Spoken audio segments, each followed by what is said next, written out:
Good afternoon, fellow theme park and travel enthusiasts, and welcome to the Root of All Theme Parks podcast. My name is Matthew Schroeder, aka Irish Mad Hatter, and joining me today is Disney and Universal travel agent Greg Schroeder with PS Family Vacations. How are you, Greg? Hey, doing great, Matt. How was your week? A little rough. I mean, it's the last week of spring break here, so the parks are out the door packed. So it's just a lot, you know? Yeah. No, I heard the other day Magic Kingdom blocked out park hopping, so absolutely it sounds like they've reached capacity, which does not happen often. No. So but we still got spring breakers coming in 2 more weeks. So, and that's the New Yorkers and all them. Great. But hey, we're going to talk today and we're going to dive into our 4th land of Epic Universe out of the 5. Today we're talking about Super Nintendo World. Oh yeah, definitely. This continues with 3 weeks of our Epic Universe contest. After we discuss the 5th land, the first person who can respond on YouTube in the comments the order we explain the 5 themed lands will win a $50 Universal gift card. We also got some more exciting Disney news to share. The Epcot Flower and Garden still running from February 28th to May 27th. Then last but not least, we always like to share with you all the money-saving vacation promos that can help you make the most of your next theme park, cruise, and other vacations. So let's get started. Before we get started, I want to share the Root of All Theme Parks is proudly sponsored to you by PS Family Vacations, the dreamer of your next magical getaway. If you like to support our content and either not sure where to start your own vacation planning or just don't have the time, please consider benefiting from the experience and enthusiasm of any of the incredible PS Family Vacation travel agents. We know that you can book a vacation yourself. However, with the support of an experienced agent, we guarantee you'll be more prepared, knowledgeable, and satisfied with your overall trip. Always completely free. So start your theme park, cruise, all-inclusive resort, or European adventure today at psfamilyvacations.com.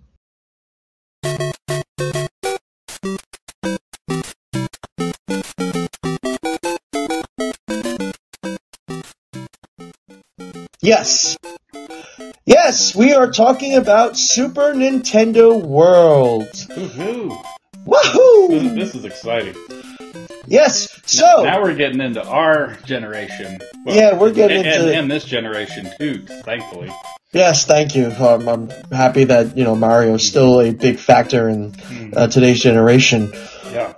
So we're gonna first circle back to the Universal teaser we mentioned at the beginning of the last week's podcast, where Universal had simply posted on 3/28/24 what ended up happening as a new graphic walkthrough of How to Train Your Dragon, Isle of Berk Land.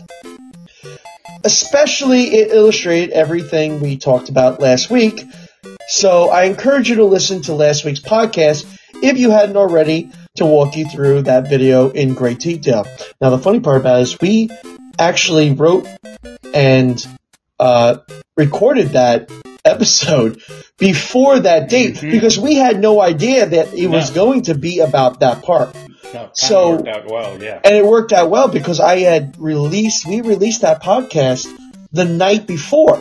So we actually technically we got everyone more excited first for that, and then Universal just confirmed everything we basically talked about, which was great. Yeah, exactly. It was a cool video, but yeah, they didn't talk about in any detail what each thing is. And yeah, obviously that's what we did last week. We detailed every single thing in that land, what it is, the dining, the attractions, the shopping, all of that they showed in the video we talked about. So right, and that's the good thing. So for us, we gave them the information that they needed to know about the land, but Universal only gave it was like a 5-minute video of clippings of the whole artwork and what was going to be there, but they didn't really go into anything about it. Yeah. We did. So I'm glad we were able to get that out before they even came out with it. I mean, we already knew that this was coming, but this is where they just said, okay, we're going to go deeper into it and just give you guys something to look forward to. Mm-hmm. And I feel like they're going to keep on doing that. Yep, I would agree with that. Yeah. And I think that once they get more information with Dark Universe, they might that will even help our podcast, our episode as well, because we've already gone through this, and people who are listening, and thank you for listening, everyone, you'll be able to get more information from us than what Universal is putting out there, because they're not going to give you everything you need to know. We're giving you what you need. Mm-hmm. Yep, diving into all the permits, doing all the research, finding out what the names of all these things are. Yeah, and another reason I definitely feel they're going to be going one by one through all these lands, giving little teaser videos like this is, I don't know if you saw on social media, a few social media influencers who got the big Chronos, back in August, I think, or when did they release the main Epic Universe video? But anyway, when they released the main Epic Universe video, a lot of social media influencers got a big model of the Chronos. The entrance portal to the universe. Yes. Yeah. And there's a bunch of spots inside that Chronos where different coins go in. And, on the same day as that How to Train Your Dragon video was released on 3/28/24, those influencers were given a coin for How to Train Your Dragon. It's the same coin that's going to go right above the portal as you walk into that land. So, yeah, people were posting their coins and placing them inside of their big Chronos model. So, obviously, that tells me they're going to go one by one through the different lands and providing more detailed videos of them. So again, keep on watching our podcasts, so the next time they do release one of those videos, you can look back and re-listen to our podcast and for the week that we explain that land, and you'll get all the details of what they're showing you. Well, I agree with you. I mean so my job kind of gave me a little bit insight that maybe that's what they're doing.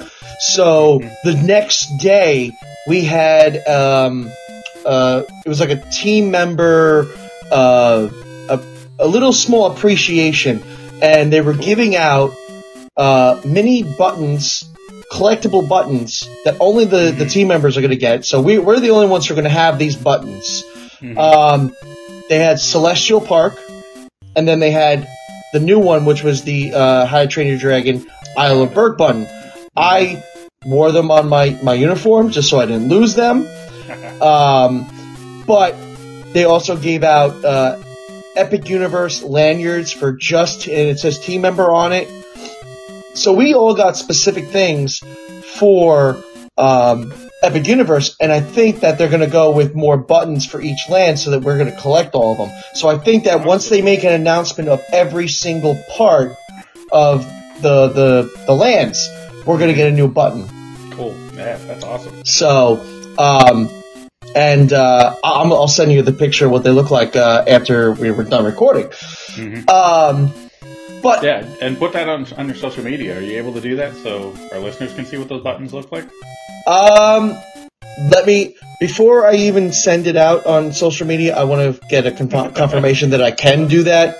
Okay. So that's something I want to confirm first. But if I do, I'll definitely post it out so everyone can see them.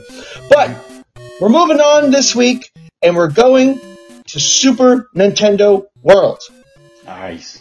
The area back to 1985.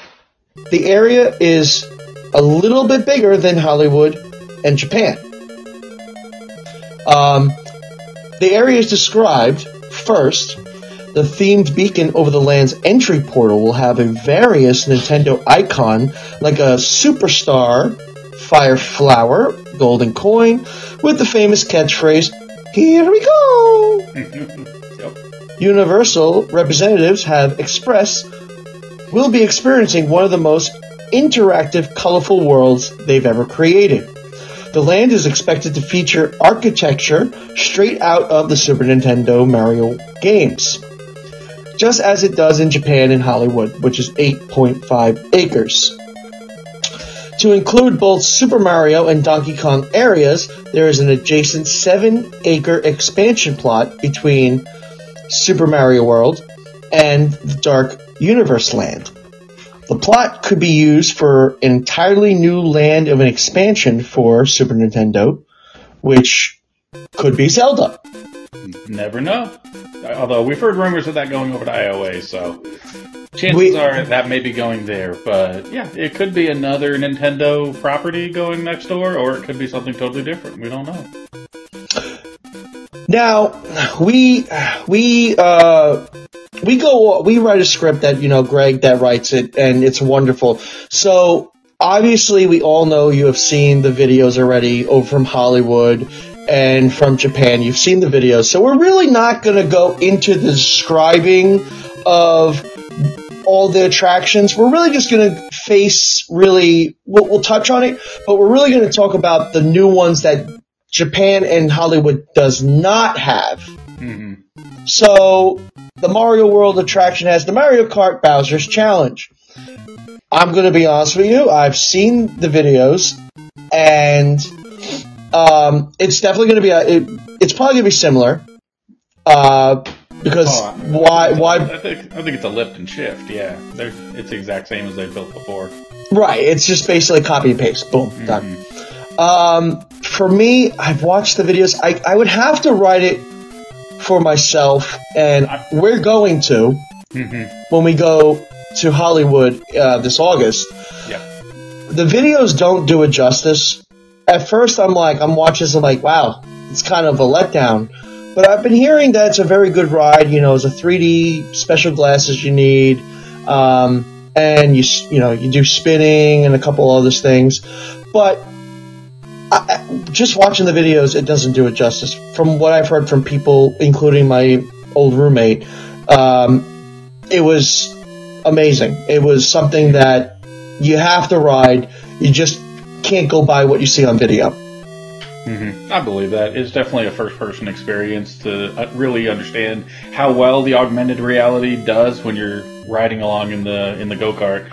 Yeah, the glasses allow you to see projected mushrooms and things like that around you, or things that you run over to grab coins or something. So yeah, it'll be great to see for ourselves exactly how well that effect is done. Well, he was telling me the track is kind of like, and the speed is like, what is it? Men in Black, the shooter. Okay. It's kind of like that track. Mm-hmm. So, that ride is fine. I think it spins a little too much. Hopefully there's less spins in this one, but you never know, depending upon, if you get the green or red or blue shell hit on you. Yep. And that brings us to the next ride, which is Yoshi's Adventure. Yahoo! I don't know if did they have this open yet at Hollywood? Because I haven't heard anything. Nope. No, they do not. Hollywood is a smaller version of this land, so no, they do not have it out. The one in Japan, though, I believe they do have it in Japan, correct? And we're getting it here in Orlando. Yeah, Yoshi's Adventure. It's an Omnimover ride, kind of for kids. That just moves really slow up to the second level of the land. Really gives some more kinetics when you walk in the area. In addition to all the spikes and things going up and down, and the piranha plants moving around, you also have these Yoshi Omnimovers moving around in the second level. So even if you're not enjoying the ride, I think it'll make the area look even more active. So I'm looking forward to that. Well, it's great because it's based off one of my iconic favorite characters, Yoshi. Is it Yoshi? One of your favorites? Cool. I always pick him. Yep. No, I think it'll be good variety, given, the older kids, Bowser's Challenge, and then, parents and kids can go on the Yoshi Adventure. So I think it's great. I agree with you. The next one, I believe, is the power-up bands. Yes, the power-up bands. My roommate was telling me we have to do. Yeah. Okay. He says it's worth it. You got to do it. He says, and I see that you did say it's $40. So yeah, it's a little pricey. California. Yeah, it's a little pricey, but it's California. So they might be cheaper here. We'll see. It could. It might be $35. Something like that. Yeah. It's not always cheaper, but it's always like a $5 difference. But he was telling me this is one of the best interactive. It's like a fun game that you can do around the land. It is more of a game. It's not exactly an attraction. They might call it one, but yeah, they're those snap bracelets that you put on your wrist and you can walk around and you bang bricks. And within the app, it keeps track of your coins that you collect, and it actually teams you up with other people who are actively in the land at that time. So you not only are competing with the other people on your team, which is a Mario, a Luigi, a Toad, a Princess. They team up all those main characters into one team, and so the entire team has a score, and you have a score, so you can kind of compete with the other people on your team as well. So yeah, it gives you something a little bit more to do when you're walking around and experiencing the land. And it's part of one of the mini games to defeat Bowser Jr. Yep. In the Bowser Jr. Showdown. Oh my God! Say that 5 times fast. Right. By completing 3 of the 4 interactive games, you'll collect keys which allow your chance to confront Bowser Jr. to recover the stolen golden mushroom. Mm-hmm. We'll have to try that out. Just reading it doesn't really explain to me what that's all going to be. Oh, like I said, I've seen all the videos. I've seen it, and it's great. The videos just don't do it justice. Now, granted, I will be vlogging, so if you do all want to see my point of view of Super Mario Land World, you can go on the Root of All Theme Parks YouTube channel, and I will be doing a vlog for that. But the main one that they've been basically keeping secret, but also throwing tidbits at us, is the Donkey Kong area, and it's the Minecart Madness. Mm-hmm. The coaster. Yeah, this is one. I'm almost. I don't think I'm looking forward to this more than Super Nintendo World, but unpopular opinion, I think I'm kind of looking forward to both of them at the same level. Well, I'll tell you. I remember the Donkey Kong Country games on Super Nintendo, and I thought those graphics were just the coolest thing. Well, I used to have the N64 game, and they had the minecart levels, and I was just obsessed with that game. Yeah. So, this is a revolutionary boom coaster. Style Ride will allegedly feature the illusion of jumping over sections of missing and broken tracks, and even a waterfall after being shot out of a cannon. Now, I've seen the video, a mock video, and they're saying that each turn and every jump, a different character you'll see Donkey Kong, Cranky Kong, Diddy Kong. Yeah. So you're going to see these characters. Not much of going what we know yet. And like I said, we might know more when they get closer to maybe even just being like, okay, now we're going to go into Super Nintendo World for this wonderful, 2024, who knows? I'm just saying, maybe next month they'll come up with the next world. I don't know how they're going to do it. Yeah. But, they're going to do it. We're going to get some more information out of it. So, obviously, even though we're doing these lands now, obviously in other podcast episodes we're going to bring up the stuff that's new. So, anytime we get new information, we're always going to bring it up. Yeah, so I'm definitely looking forward to this coaster. I would imagine it's somewhere in between Flight of the Hippogriff and, maybe something a little bit more intense than that. I obviously don't see it being a Hagrid's Motorbike Adventure, but it should be a fun coaster nonetheless. So. Oh yeah, I'm excited for it. I'm a coaster junkie, so for me, it's something I definitely want to do. Of course. But we got some dining, and it looks like it's Toadstool Cafe Restaurant. Wow. Atmosphere is themed in the mushroom world of the Toad character from the games. It's a highly themed food, and Toadstool cheesy garlic knots. Ooh, that sounds delicious. Yeah, they look delicious too. I'm not a mushroom guy though, so hopefully, I'm glad that I know it's about mushrooms, but I'm glad they're not putting mushrooms on everything. You would think that. Yeah. No, but they don't have to be mushrooms, but a lot of things are mushroom shaped, like these garlic cheesy knots. They're garlic butter, Parmesan with cheese with parsley, and you dip them in marinara sauce. So can't go wrong with that. And then we got a piranha plant caprese. Caprese. Caprese. Caprese salad, yeah, which is tomatoes, a mozzarella cheese, and basil. But what they do on the plate here is they cut a tomato kind of with 2 quarters, so it looks like the open mouth of the piranha plant. And then they have the asparagus spear as the whole base of the piranha plant. So they kind of decorate on your plate the caprese salad to look like there's a piranha plant from the video games right there on your plate. So again, very highly themed food. Hopefully it tastes as good as it looks. Yep, and then we got Pizza Moon, which we needed Italian because, Mario, Italy. Yeah. Hopefully they're getting their water from Brooklyn for real, because we all know pizza does taste better in New York. It did when I went to visit there last summer. Yes.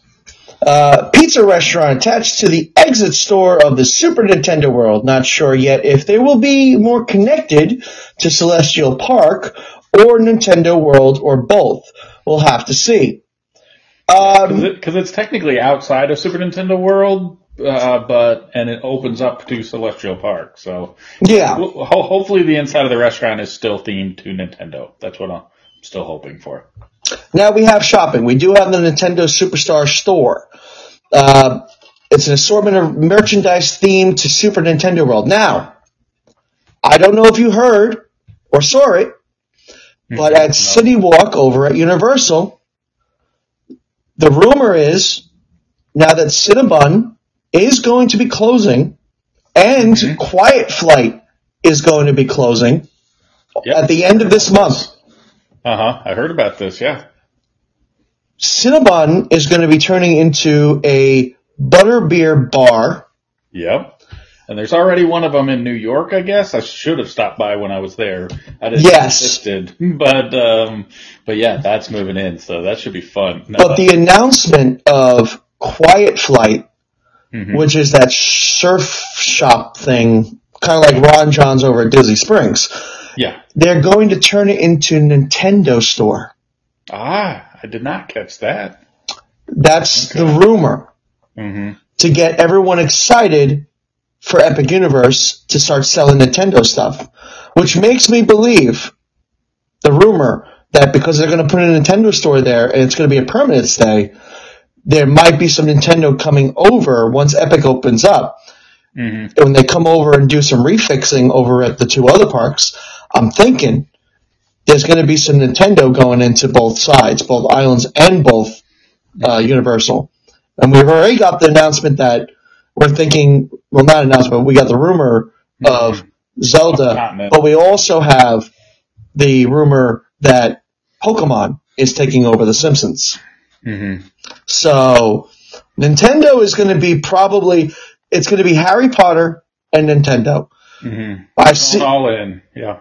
It used to be Marvel and Harry Potter. I think, and in my opinion, this is my opinion, they should get rid of Marvel. You got the better license in Nintendo. Nintendo is very loved by everyone. You have a huge support of anime at Universal. Any little shop at the kiosk in City Walk have been selling anime stuff. Yeah. So no, you have you have that big. Yeah, you have that. So just give Marvel to Disney. Yeah, that's what I was going to say. I hate to admit it, but Marvel Cinematic Universe, it was huge over the last 10 years or something, but it's lost its steam. I don't know. They're just the recent ones haven't been, I don't know, to me, maybe unpopular opinion, quite as good. And the problem with me is saying that give it to, and I would hope they would. I don't know when, I don't know how, but they need to give Marvel to Disney, and the reason being is now that Disney Plus has the X-Men 97, which is the X-Men they're using in Universal because they have the comic book rights. Mm-hmm. Yeah. But now Disney owns the rights to the X-Men 97 and soon to be Spider-Man 98. Mm-hmm. It hasn't been announced yet, but with the success of X-Men 97, they are going to get Spider-Man 98. And which means... getting that from Sony, right? Yes. Mm-hmm. Which means there's no reason to keep on leaving that Marvel and those comics at Universal Islands of Adventure anymore. Mm-hmm. Because now people are going to see the show on Disney Plus, come to Universal and be like, wait a minute, we're at Universal. Why is this character here if they're owned by Disney? Yeah, I know. That's been an interesting one over the last several years. So Disney bought Marvel, but yep, it's been chugging along. Yeah, I hope Universal does something new with that area. They've already closed Spider-Man out in Japan, right? Yes, they did. So that kind of tells me they might be thinking of retheming that ride out there, and never know. Whatever they're doing there could come here. Who knows? Right.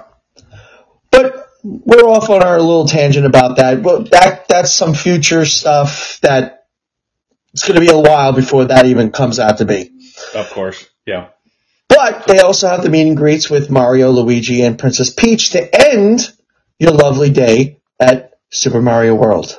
Mm-hmm. And they talk. Oh, they talk? Yes. I didn't know that. Yes. Okay, awesome. If you watch any of the videos on YouTube, they do have sayings. Mm-hmm. So they're pre-programmed. But I believe the only one that I think that was more interactive was Princess Peach. She was more talkative. So I'm wondering if maybe she's got more words. I don't know. But she looked like she was having a full-on conversation with this one guest. Mm-hmm. So, but yes, they do talk. Okay. Not to drop on another tangent, but I do still more in Talking Mickey at the Main Street Theater. But anyway, that's a whole other thing. I miss that. That was so awesome. But yeah. Anyways. Missing. They had something there. Yeah, I know. I don't know why. Talking. The only explanation I heard was they thought guests were going to get confused on why this Mickey talks and others don't. I really think they should go all in and just get talking characters. I'm sorry, because it's so hard. And I know it's going to come sooner or later when I have to tell Haley. Because Haley's going to ask me, why don't they talk? And of course the joke is, well, Ursula stole their voice. Okay, yeah. So that's always the running joke. Or I've heard some other parents use other excuses like, oh, well, they're only contracted to talk during TV shows and they have to save their voice for TV. Mm-hmm. So I've heard that before. Yeah. So it's hard. It just seems a waste. The technology's there, and they talk on stage, obviously, when they're in shows. Yeah, they've got the technology. It's such an incredible experience for the kids, for anybody, for adults, to walk up and actually talk to Mickey. But anyway, that's a whole other hill to die on. Well, we can go into other. In the future, we could go talk about that for hours if we wanted to. But which attraction are you more looking forward to? The Mario Kart Bowser's Challenge or the Donkey Kong Mine Cart Madness? Well, I think I answered that a little bit ago. Try it, yeah. I think the Donkey Kong Mine Cart Madness. I don't know. I am too. Maybe I'll be pleasantly surprised by the Mario Kart Bowser's Challenge. Like we said, it's kind of a first-person experience that you've got to, ride for yourself to really get everything out of it. So right. You'll have to stay tuned. Yeah, I'm all down for that Donkey Kong. And we all love to say it's on like Donkey Kong. So I know I will be using that in Hollywood when we go. Mm-hmm. So, even though he might not, I think they might be bringing out Donkey Kong. I know that ours will, because I know we forgot to mention that. I believe we are going to also have a Donkey Kong meet and greet as well. Awesome. Yeah, I believe that's right. There is a pavilion right in the center of the land that'll be used. And I think it's going to be Donkey Kong and Diddy. Mm-hmm. Awesome. So I'm ready for that. So, but that's the news for our wonderful, Super Mario World. I know that we didn't really talk much about it, but that's because it's already been in Japan. It's already been in Hollywood. It's already been, basically everyone has seen it. Mm-hmm. Yeah. So, for those of you that haven't, that's what's going in the land. Yeah. Yeah. But we do have some Disney news, and I do have to put this in before you go into Disney. The proxy battle that I was talking to you about, remember when we talked about that in the last... That's right. We didn't talk, or I didn't write anything about that. Yeah. Bob Iger had won the proxy battle. Mm-hmm. Well, actually, more accurately, Nelson Peltz did not win his bid to get onto the board. Correct. Mm-hmm. Now, a lot of people, and I've seen the comments, were basically attacking Iger and said, "Oh, great, he won, but what's he actually going to do now?" Now, more of the same. We'll see to see what he does. I mean, I think that the proxy battle was why we were getting so many announcements about all this wonderful thing that they're coming out with. What we're going to talk about, Test Track and all that other stuff. And he did that because of, okay, this is how I can get the shareholders to be like, vote for me because I'm giving you information now. Mm-hmm. Is he now going to pull that back? Mm-hmm. That's a possibility, yeah. What do you have for us?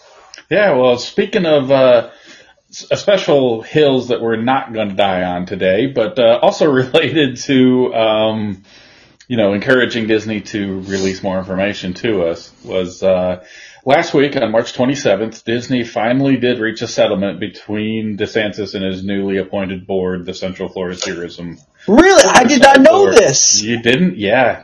They finally sat down, came to the table, and they came to an agreement. Now, again, this can be a highly politically charged issue, which we're not going to get into here at the Root of All Theme Parks, but the goal here today is I just want to report the takeaways from that agreement and how that works out well for the rest of us. So everybody might have different sides on this. That's fine. Please keep that out of the comments. Yeah, we're keeping politics out. Talk about that with your friends if you'd like, but no. But yeah, the takeaways, they finally sat down and came to an agreement that first, of course, the Central Florida Tourism Oversight Board is not going anywhere. A lot of people probably wanted that outcome, but that's not happening. But what they did come to the table and agree on was that the comprehensive plan that the Central Florida Tourism Oversight Board came and published immediately after they came, supposedly we're going to inherit the powers of Reedy Creek, which, for example, are things like municipal services like firefighting, zoning and permit planning, mosquito control, other regulatory functions of controlling the roads and height requirements of buildings, all that kind of stuff. So the day after the Central Florida Tourism Board was supposed to take over those responsibilities from Reedy Creek, they did publish a comprehensive plan. Admittedly, it was a very detailed and kind of a harsh one. But thankfully with this, the takeaways of this agreement last week was that comprehensive plan is now totally null and void. They threw that out the window completely. And on the other side, okay, so that's what Central Florida Tourism Board gave up coming to the table. What Disney gave up coming to the table was all those restrictive covenants that they passed at the last second, where the day before they were going to pass all those responsibilities over to Central Florida Tourism Oversight Board, Reedy Creek actually documented and voted on that they relinquished all of those rights that Reedy Creek had to Disney. So the next day when Reedy Creek was supposed to pass those responsibilities over to the Central Florida Tourism Oversight Board, they no longer had those responsibilities. So that's what locked them up in gridlock for the last year or so. So again, the great thing that happened was first, the original comprehensive plan that the Central Florida Tourism Oversight Board came up with is null and void now. Disney also agreed that those restrictive covenants that they put in place are also no longer void. So that is Disney essentially recognizing the authority of the Central Florida Tourism Oversight Board, which that's step one of them moving forward. But the next thing is Central Florida Tourism Oversight Board voluntarily accepted the comprehensive plan that Disney created back in 2020, long before any of this back and forth started. So again, this really is good news that it brings both sides of the table back to square one. They are reinstating an original comprehensive plan that Disney created in 2020. And now the Central Florida Tourism Oversight Board is allowed to make changes to that, but with the agreement that Disney is going to have a seat at the table to negotiate what those changes happen to be. So, again, I think this is truly, really good news for a productive relationship between Disney and the Central Florida Tourism Oversight Board, that hopefully we all come out winners here that in Central Florida tourism. The reason that I really think that this is important is just the other day at the shareholder annual meeting, Iger actually said, and I quote regarding the settlement, this will actually enable us to pursue the kind of significant investment in our parks here in Florida. Again, this is important because this long battle with DeSantis and Iger, Iger had said it previously had raised doubts about the Disney company's investments in Florida, in the Florida properties. So, yeah, all of this turmoil going back and forth definitely encouraged Iger to not commit to anything. You know, maybe this is a big part of why over the past year, all we've gotten are blue sky concepts. A big part of it probably had to do with this. They couldn't. They didn't know what they can, what they can't, what they can't do because of the disagreements and the lawsuits that have been going back and forth with the Central Florida Tourism Oversight Board. So, well, let's be honest. DeSantis and Iger, they need each other, just like DeSantis and Iger need Florida. Yeah. So, for them to come to sort of some type of agreement and settle is a good thing for the state of Florida. Yeah, no, it absolutely is. Florida is a good thing for this, or Disney is a good thing for the state of Florida and Orlando. DeSantis might not want to admit that for a while, but he knows that.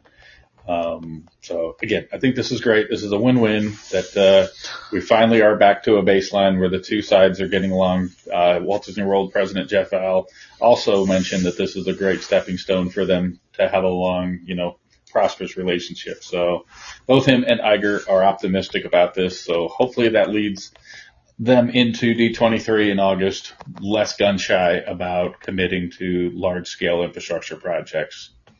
So again, don't want to get into anything political on that, but I think it does have a really great outcome and one that we've been waiting for a while. And obviously that is Disney committing to large scale expansion projects. And with this obstacle out of the way, hopefully we're going to see more of that. So, right. All right. So, all right. Well, in lighter news, last week, very lighter news. Much lighter news, exactly. But in much lighter news, last week we did hear, we got a first peek at the new characters coming into Tiana's Bayou Adventure, which is opening up at the Magic Kingdom this summer. As the attraction storyline goes, in quote, in the Bayou, Princess Tiana is getting ready to throw a big party, but there's been a bit of a mix-up between Prince Naveen and Louis. The princess suddenly finds herself in need of a band for their wedding. Even with the richest roux for their gumbo and the most delicious beignets, a true Mardi Gras celebration isn't complete without music. We'll follow Tiana and Louis into the bayou in a last-minute search for the essential missing ingredient for her party, the musical Critters. Okay, so essentially that is the whole storyline for Tiana's Bayou Adventure is after the final kiss of the movie, Princess Tiana and Prince Naveen are planning their wedding, and they need this last piece to plan their wedding, and that's the musical entertainment, the musical Critters. Well, I saw all that, and I saw all the Critters and all the new animatronics that they're coming up with, and the storyline is not bad. I'm not gonna lie, it's not bad. I'm hoping it will tie into the Tiana TV show that hopefully will somehow be on Disney Plus, because it was supposed to be on Disney Plus last year. Now they said this year. Now they're thinking maybe next year. So hopefully it ties in, because I believe they wanted to get the show out before the actual ride to give a little bit of a synopsis of what you're going to be riding. Mm-hmm. Now, everyone's been wondering, and I'm hoping too, because I know they're not going to give everything away. And they're like, where's the villain? The end of the ride, where you're going up, before you have that fall, that's supposed to be, or it used to be, which was Brer Fox had captured Brer Rabbit, and he's going to cook them. And there's the buzzards, and they're like, they got their sayings of, go right up here. Mm-hmm. Yeah. And it's supposed to be spooky and scary. Yeah. So people are wondering, are we going to get maybe Dr. Facilier, but as a shadow ghost? Mm-hmm. So I'm wondering. Yeah. So people are just wondering, or is it going to be, seeing the critters, playing music going down? But that should be really the ending where the old boat was. I would think so. Yeah, that would make sense to me. So it should be. I wonder if they've still got the boat and have all the critters on the boat. We'll have to see. I would like that, because then it would be a little bit of an homage to the old ride. At least give you something. Because now I'm hearing my favorite Hidden Mickey is gone. Oh, which one's that? When you get to the top of the drop and you got Mickey's nose, it's the side view of Mickey's nose and his face. You ever see it? For it next time. I don't know if I have. I'll have to send you the picture, but it's an old Hidden Mickey. It's his nose and his face, his mouth. Oh yeah. But I heard that because of the scaffolding, they had to remove it. I'm hoping it's a lie. I really do. But that was something that I enjoyed seeing, and I would always go down before I went down, be like, Hidden Mickey! Another thing I've heard, because everybody's always asking, it says summer of 2024 that the ride is going to be opening.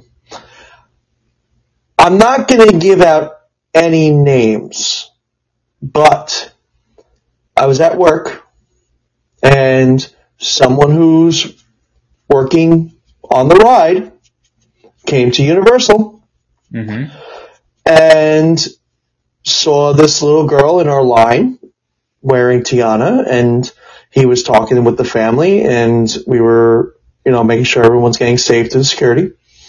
He was talking about the ride. He said, if you're willing to keep a secret.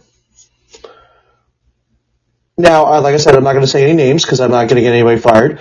But the rumor is the ride's going to open up in August. Late August, early September, with previews in July. Got it. Okay. That's a rumor from somebody who works on the ride. Now, we'll have to see. Now, I'm not going to be quoted on that, but I just want to let you know that is from somebody who actually works, and they are credible because they did show me their Disney credentials, so I know they work there. Okay, maybe we got the inside scoop. So, which is unfortunate. I was hoping it would open sooner than that, but here's the thing: now that we're getting the information about these animatronics, and they're posting all these videos of even their own voice actors are seeing their animatronics for the first time. They're not in the ride yet. They haven't. That's what's going to take longer, is because they haven't put them in the ride yet. The people who are right now testing it are testing it with no animatronics, no real music. They're just testing with whatever scenery is in there. Yeah, I was going to say, we have seen online a lot of people test driving the attraction. So, but then 2 days ago or yesterday, we got a sneak peek of the Gator, Louie. Tiana is still not in the ride, and Mama Odie. None of those are in the ride. They're still in a warehouse somewhere being developed. And the thing is, they're making 2 sets. So they have to make 2 sets, one for Disneyland and one for Disney World. That's true. So they would probably want them both done first. And you got to remember, they might be making extra sets just in case if something were to happen in a breakdown. So there's always parts and stuff they need. So my thing is, or at least hopefully they do that and not put a screen in front like they do the Shaman of Songs every time they bring it down for maintenance. So unfortunate when you see that. When I see these people test riding it, and some people have shouted out to them and they give thumbs up. They're not giving up like a real thumbs up, like it's the best thing I've ever written. They're giving up just a quick, cool, it was great. Mm-hmm. It's basically telling us, and I've seen everyone's reaction, they love it, it's fun, but the reactions are, there's nothing in the ride yet. Mm-hmm. So they're really just testing out the track again. That makes sense. Yeah. Okay. So, and September is still summer. It is, and like you said, hopefully they'll have previews in July. Maybe they'll have annual pass holder previews. Which makes it believe that the animatronics will be put in the next month and a half. Mm-hmm. So May and June with, like I said, probably right after 4th of July, probably right around my birthday, because my birthday's July 12th. So right around my birthday, we're probably going to see some previews. Mm-hmm. Which will be great. And that will be considered like their soft opening, and it would only just be pass holders, DVC. Mm-hmm. The usuals, yeah. Yeah. And most likely, they're going to do a D23 night. Now, they did it with Tron. The night before Tron opened, they did a D23 night. I went to it. You got some pretty cool merch that you can't get anywhere. So I still have it. So I'm wondering if they'll do the same thing for D23 with Tiana's Bayou, and we'll get some merch that we won't get for regular guests that are not D23 members. Mm-hmm. Yep. So, but yeah, we should probably keep on going. Yeah, a little tidbit, just so you know. For a while. No, that's good information. I don't know much about the critters, really much. If I had to pick one as my favorite, I would probably go with... Well, let's go through them first. There is Bahila the beaver. There's Gritty the rabbit. There's Bo the possum. There's Apollo the raccoon. And Rufus the turtle. Timoleon the otter. Octava the bobcat. Pawpaw the bobcat. Claude the Louisiana black bear. Bernadette the Louisiana black bear. Sebastian the Louisiana black bear. And Fina the gray fox. So, and these are all musical critters that are supposedly part of the band that Tiana is hiring for her wedding reception, I take it. So, and which one would be your favorite? Probably Apollo the raccoon. If you guys haven't seen the pictures of these, please Google, or we'll put in the show notes, Tiana's Bayou Adventure Musical Critters. Disney released some, they look almost like playing cards, images of these characters. So you can kind of get a drawing cartoon idea of what these critters are going to look like. So they're all really cute. Obviously that's what they were going for. And they also, I'm sure, wanted the ability to make all the plushes that they could put in the shop and sell. I'm sure they'll be in the exit store. I think I'm going to go with Sebastian, the Louisiana black bear, because I'm looking at all their pictures now. I've seen them. I just want to make sure the one that I liked is the one I was thinking of. It's Sebastian. He looks pretty cool on his little bongos. So that's something I would like. Yeah. So yeah, we did get we got those critters. And it looks like... And then in some other news, we'll go ahead and keep moving. Some other news, we did find out that they are testing facial recognition turnstiles out at DCA, Disney's California Adventure. So they're doing what Universal had done, a couple months ago? I was going to say that, yeah, Universal's been doing that for the last couple of months over at Islands of Adventure. It's over at Universal now, too. Oh, it is? Okay, yeah.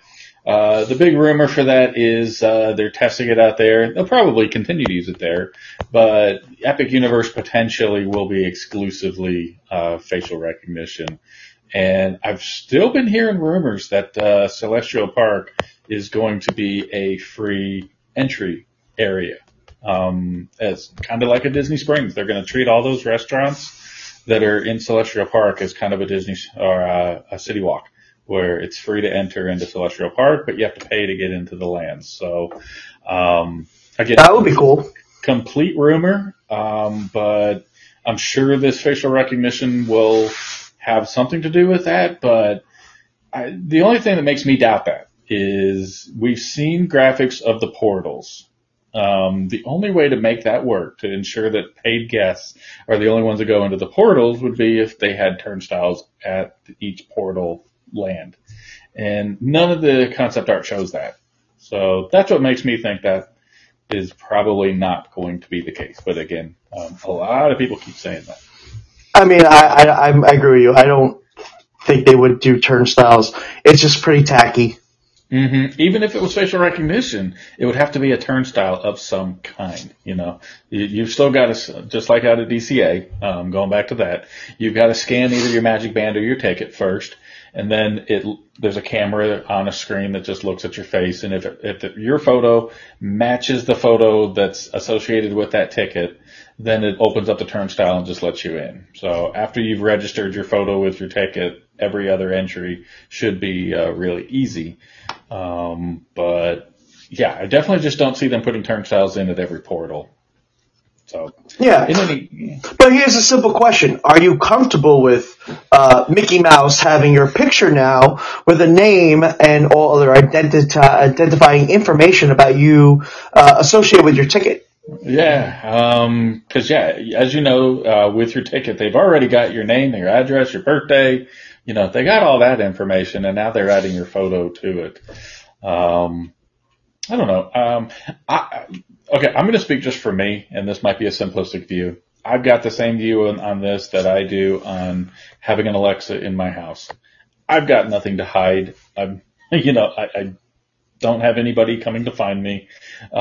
So I don't care if people hear what I'm talking about. You know, it can't be that interesting anyway if an Alexa listens to what I'm saying in my home. So if Disney has a photo of my picture associated with my Magic Band, I don't know, if it makes my life easier, kind of like the Alexa does, if I have a question, I can ask it to it. I don't know, all the better. I don't know. That's just personally my perspective on it. I respect that other people, have a different privacy, perspective on the question. What do you think? Honestly, I have no problem with it. I mean, I've gotten so used to it at Universal now. It's second nature now. So honestly, it doesn't bother me. Yeah. But we also got a couple other minor stories. Yep, we did. First off, the other day we did hear from Imagineering that I think it was just yesterday or the day before that permits will be filed soon for the Beyond Thunder Mountain expansion. So, without an actual, it's not a confirmation, but it's pretty close. They wouldn't be saying that they're going to file permits for starting the construction on the land if it wasn't going to happen. So hopefully we'll start getting some more details on that soon. The next one, at the annual shareholder meeting this past week, we did get some new concept art for the new Avatar experience coming to the Disneyland Resort. Now, what they didn't do again is clarify, is this coming to Disneyland or is this coming to Disney's California Adventure? Or is this going to be a long-term plan, part of the Disneyland Forward plan? I don't know. Speaking of Disneyland Forward, we're still waiting on the Anaheim City Council vote, which I believe is April 16th. So yeah, this new Avatar experience might be contingent upon that going through. Don't know. They've been very cryptic over the last year or so since they've announced that Avatar is coming to Disneyland. The next one, we did get a closing date for Test Track 2.0, which is going to be June 17th. So if you're a Test Track 2.0 fan and want to get a final ride in, now is your time. Get a trip down here and experience that ride before it closes. But today, in addition to a closing date for the existing attraction, we did get a new concept art for what the front of the building is going to look like for Test Track 3.0. Now, personally, as I was talking to Matt earlier, it looks like they've just taken down all the extra scaffolding out in the front of the building that's there now. So it's a lot more clean of a look. Yeah. And then they replaced the sign, so it looks a little bit different, maybe a little bit newer. They basically only showed us the same two pictures that we've already seen, a couple of months ago when they announced it in the first place?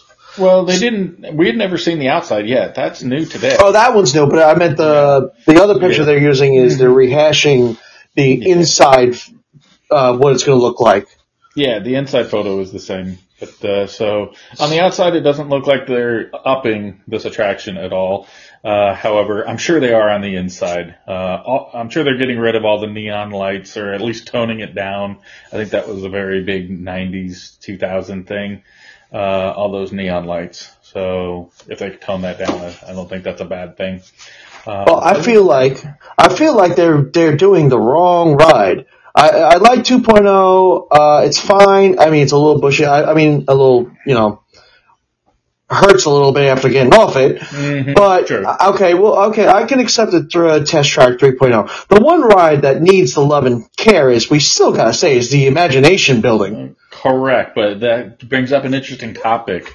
The Test Track building, or the Old World of Motion, that is the only pavilion that is actually performed the way it was intended, which was to have a sponsor.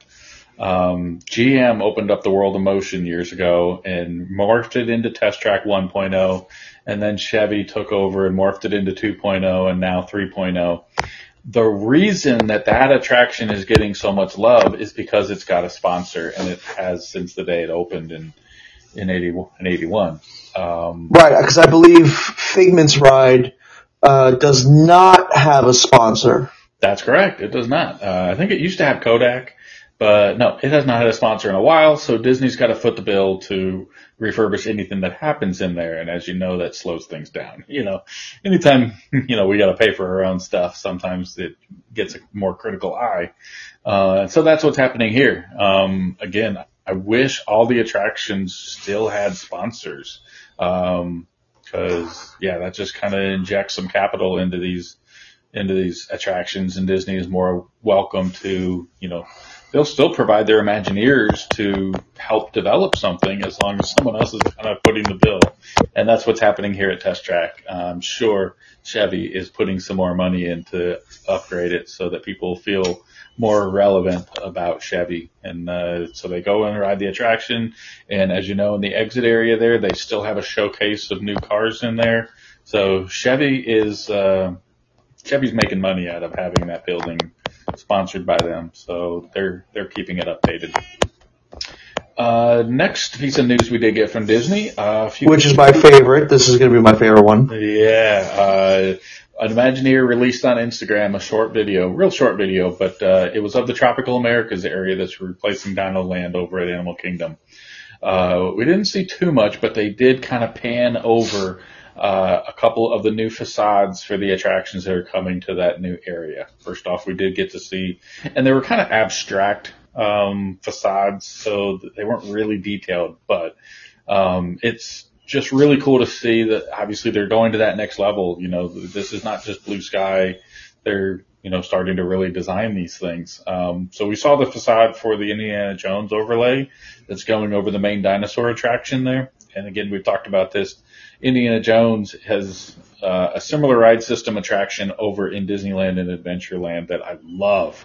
But when I come out here to my home, Animal Kingdom, and ride Dinosaur, the ride system is fun, don't get me wrong, but the attraction, the theming around it just isn't as exciting, as visually stunning as Indiana Jones is out there in Disneyland. So really excited that they're moving forward with this idea. And it's cool that it's not going to be an exact clone. It's not going to be the Temple of the Forbidden Eye. They say that they're going to do something totally original. So I like that too. And then next, when they were panning around this model of the land, they showed the Encanto Casita, which is going to be the facade for the rumored dark ride that's coming into this area. So I love that they're injecting a little bit of new, fresh energy into this area. What do you think, Matt? I am very excited, mostly because of the Indiana Jones. I'm very excited. The dark ride for Encanto, I am definitely excited for because I did like that movie. So I am here for this expansion with no problems. Mm-hmm. Yeah. No, it's definitely obviously extremely IP based. If I had to say one thing. Yeah, but we know Disney's going IP on everything. They are, so there's probably nothing we can do about it anyway. But, the other lands, Africa and Asia, they were themed around those geographic regions, and that was the focus. Over here in the tropical Americas region, they were like, what excuse can we use to put these IPs in? And that's exactly what they're doing. So I don't know. We've all kind of have to just accept that is what is making them money right now, and it's still exciting regardless. I'm still going to love an Indiana Jones attraction, even if I say it's IP based. So I think it's great. Yes, and sticking with Disney, now we have some current festivals still. Yep. We'll go through this real quick. We've talked about this over the past several weeks. The only real festival Mardi Gras, I think. Mardi Gras ends this Sunday. A couple more days, yeah. This Sunday it ends. Yeah, this Sunday is Mardi Gras at Universal ending. And then we still, of course, have the Flower and Garden Festival at Epcot from February 28th to May 27th. Here in April, I think we've talked about this already, so we'll go quick. The Garden Rocks lineup, Jody Messina, April 12th through the 13th, Flock of Seagulls, April 14th through the 15th, the M80s, April 16th, 17th, and 18th. That's my favorite band. Yep, is it? All right, cool. The Plain White Tees, April 19th, 20th, 21, and 22. And then Starship featuring Mickey Thomas is April 26th and 27th. So. The M80s are actually a household band now over at the UK Pavilion. They go by their other names. So this band has 3 members that are in a different band that are now contract with Disney. So they have 2 bands. They just 2 different members are not in this one band that Disney has contract with. So the one that they do at the UK Pavilion is their British band. The M80s is all 80s rock music. So I like them both. Mm-hmm. So I will definitely be there April 16th, 17th, and 18th, which is that's great. Thursday, Friday, or Saturday. No.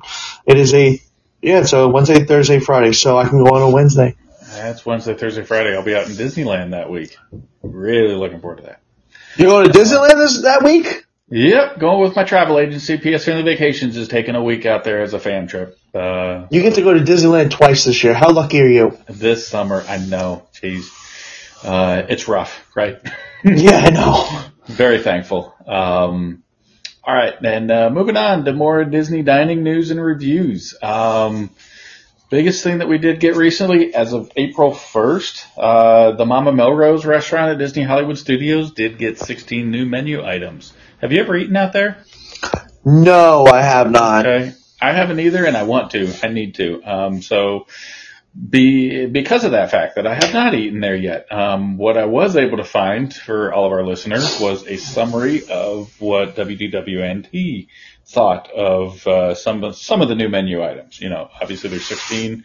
We're not going to go one by one through all of them, but the big 2 that Disney did advertise leading up to this, WDWNT did not even think they were the strongest ones. They were visually probably good,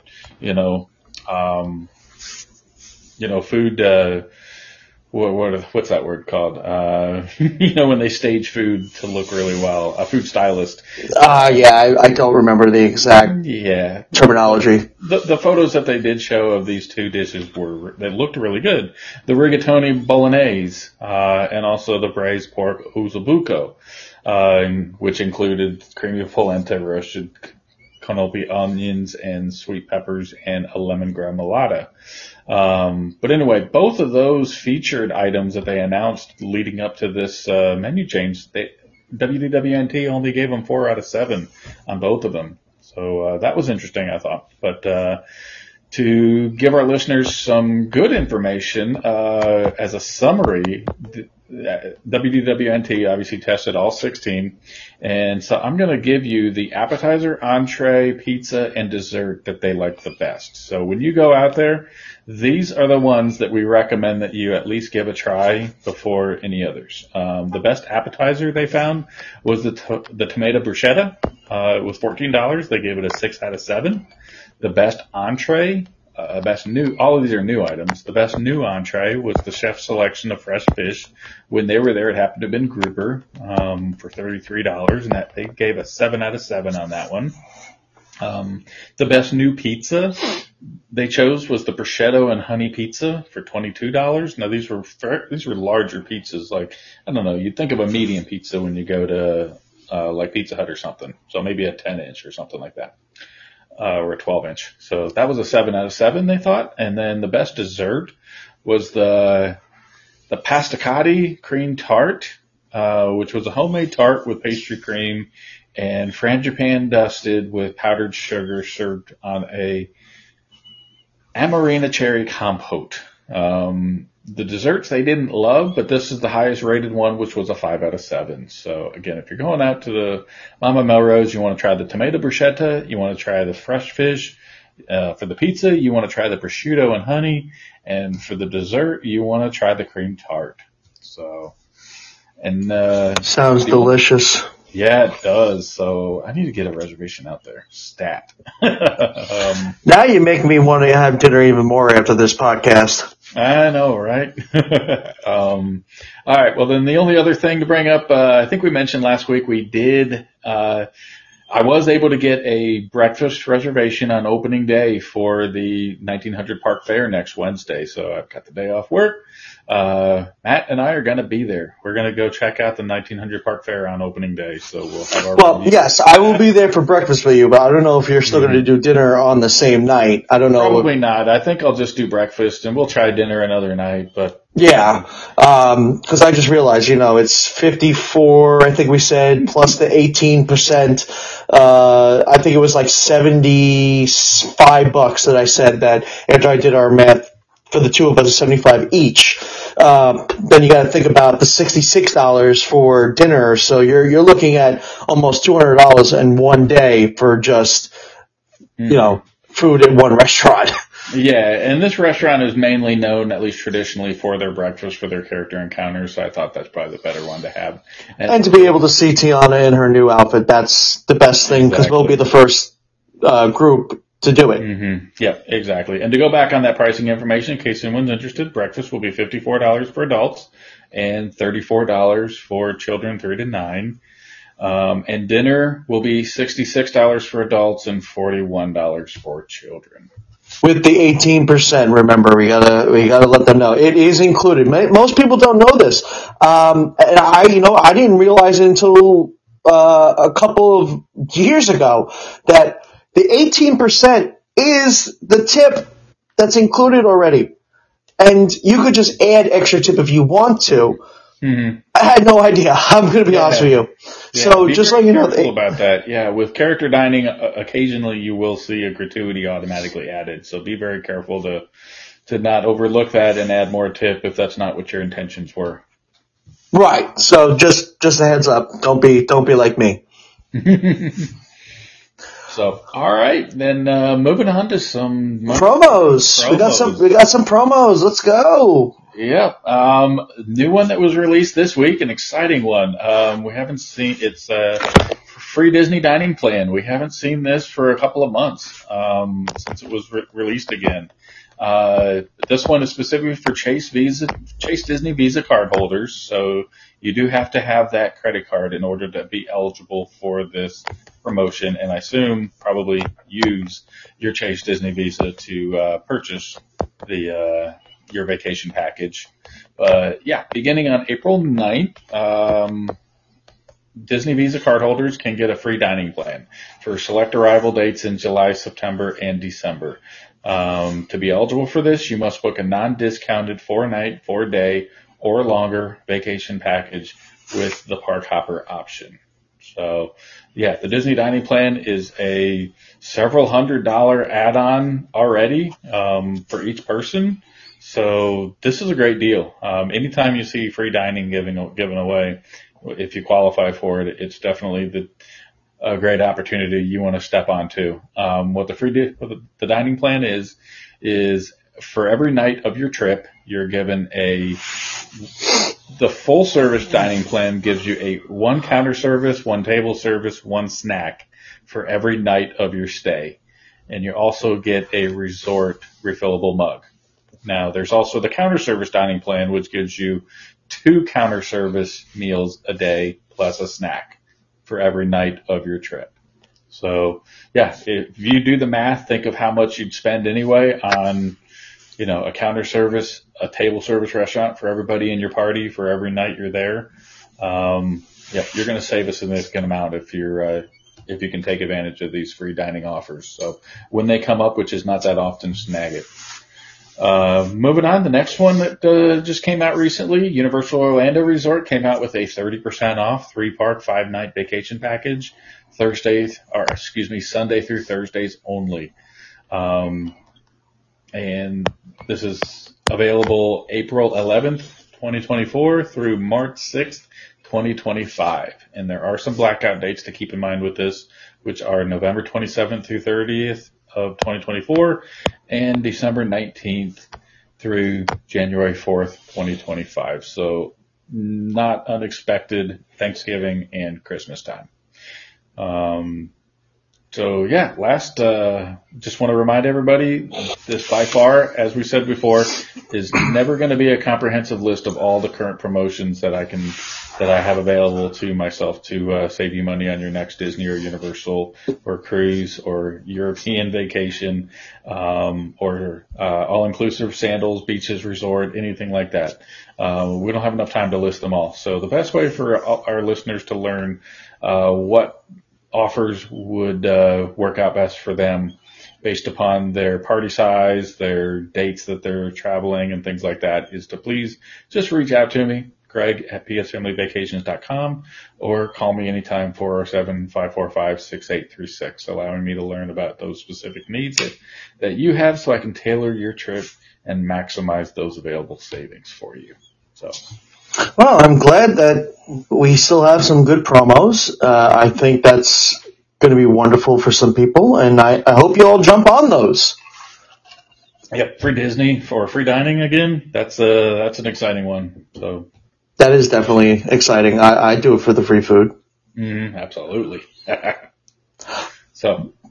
But before we wrap up, I want to remind you all that the Root of All Theme Parks is proudly sponsored to you by PS Family Vacations, the dreamers of your next magical getaway. If you'd like to support our content and either not sure where to start your own vacation planning or you just don't have the time, please consider benefiting from the experience and enthusiasm of any of the incredible PS Family Vacation travel agents. We know you could book a vacation yourself. However, with the support of an experienced agent, we guarantee you'll be more prepared, knowledgeable, and satisfied with your overall trip. Always completely free. So start your theme park cruise, all-inclusive resort, or European adventure today at psfamily.com. That will do it for today, and we'd like to thank you for listening and ask what you all thought of the content covered today. And if you have any suggestions of future topics, all you have to do is put your comments in the YouTube channel. I'd love to hear from you guys. I want to know what you want to know, what you want to hear. We have the Epcot Flower and Garden. It's continuing through May 27th. We plan on having some more food reviews with the festival.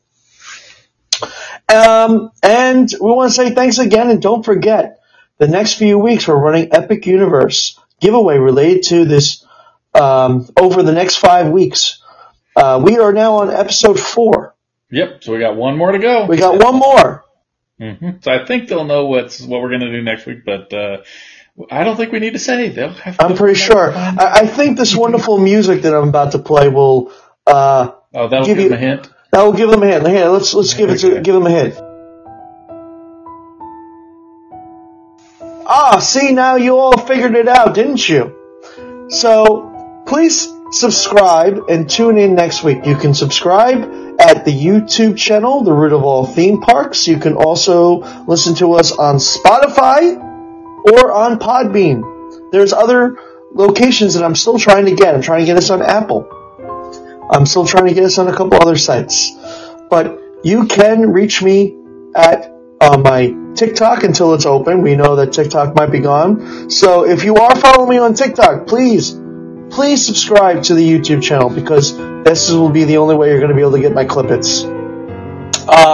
You'll be able to catch me on the Irish Mad Hatter or the Root of All Theme Parks Instagram page.